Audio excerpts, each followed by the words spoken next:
everyone, it's Emily with Hearty Soul. Welcome back to the channel.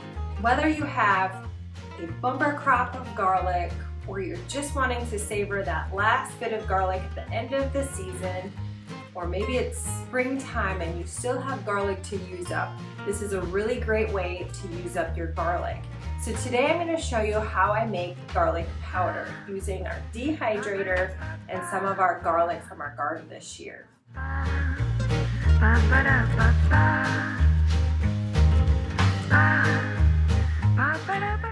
So a lot of you are going to ask me, how do you peel your garlic to get all of the garlic peeled super quick in order to slice it, in order to have it evenly dried in the dehydrator. So I'm going to show you a little trick I use with this glass jar and some of my garlic cloves. So I've got one of my garlic braids here and I'm just going to snip off a couple of the bulbs. Got some here, just like that. Some of the papers are already coming off, which is super helpful.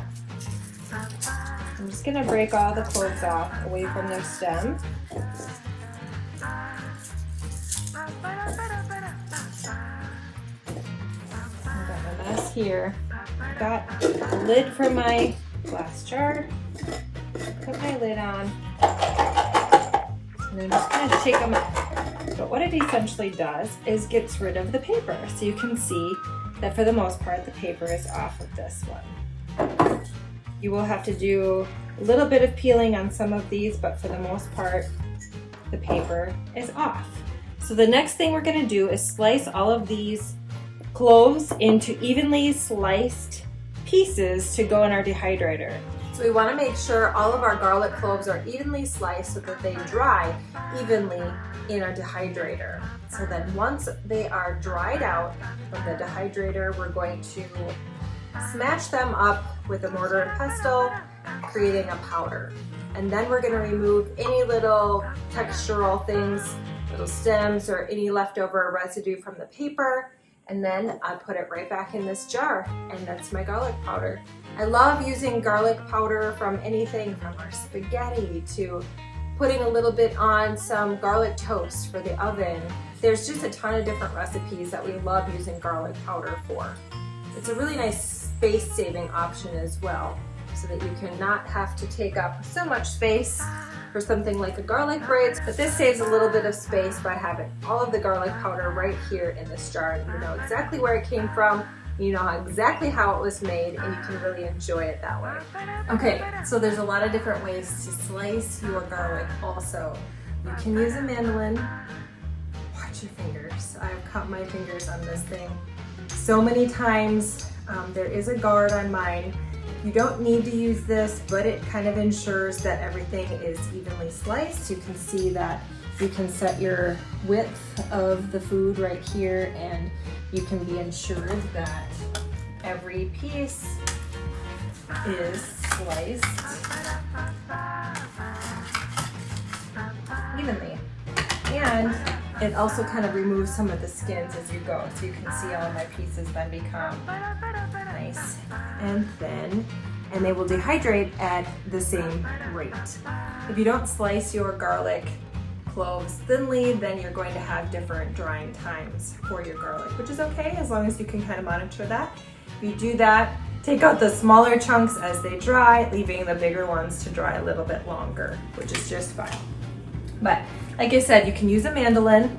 Watch your fingers, watch your fingers. Please don't cut your fingers. It is very dangerous, but you can just see how easy it is to use. I have this guard, which does save my fingers, and I'm just slicing it through the mandolin.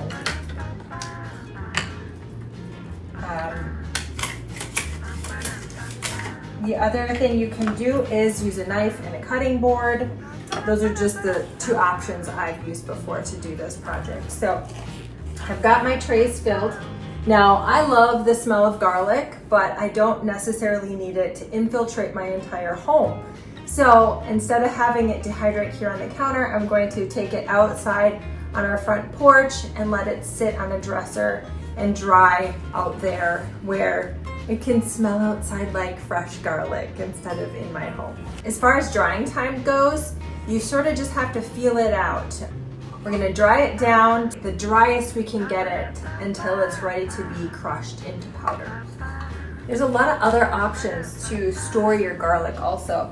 So in one of the videos I showed you how to braid your garlic. That's a really fantastic and beautiful way to display and store your garlic. Another way we like to store our garlic in order to use it for soups and stews and casseroles and that kind of thing is I'll take my food processor, I'll put in a bunch of garlic cloves and maybe even onion. And then we'll chop that all up together and put them in little muffin tins. Pop that muffin tin into the freezer for 4 to 6 hours. Let it get nice and hard. And then you've created these really great garlic and onion pucks. We'll pop those pucks out, we'll put them in a freezer safe Ziploc bag and put them back in the freezer. So when I'm making a soup or a stew, we can pop one of those pucks out, plop it right into the cooking pot or the dish that we're making, and it's all ready to go, and we don't have to spend the time cutting up the onion, putzing with cutting up garlic. It's all just super ready to go. And you could differentiate if you wanted all just garlic and all just onion. I just happen to use a lot of onion and garlic. When I combine the two, it happens to make a really nice little combination and everything's ready to go. Super convenient.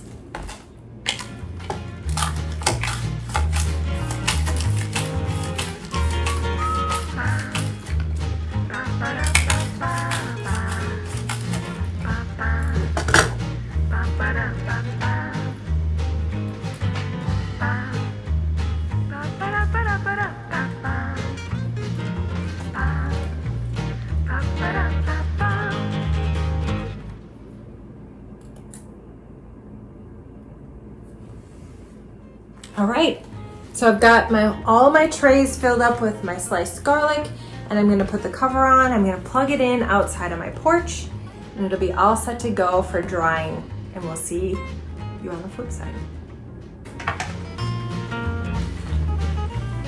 So after a few hours in the dehydrator, my sliced garlic cloves are kind of crunchy, they're brittle, they're easy to snap, and that's when I know it's time to grind them up into garlic powder.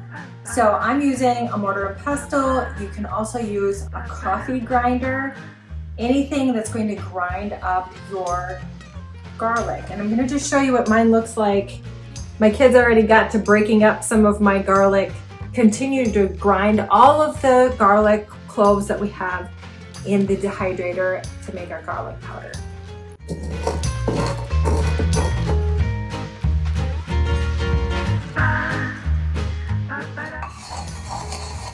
can kind of see the powder coming together a little bit in here. Once I get it to the consistency that I like it to be, and I'm not too fussy when I'm cooking, it doesn't need to be completely ground into powder. I'm okay with some pieces that are larger that appear a bit more like minced garlic. Once you get it to the consistency that you like, just add it to a little jar or a container. So then I'm gonna also add a few pieces of white rice to sort of help with the moisture in this, to help the garlic powder from clumping. And then I put my lid on. And that's it. Thanks so much for joining me while I make this garlic powder. I love being able to use all of the things from our garden at the end of the summer to preserve what we've worked really hard on and grown, and to be able to have some of this fresh garlic all dehydrated, mixed up, and ready for the fall and the winter.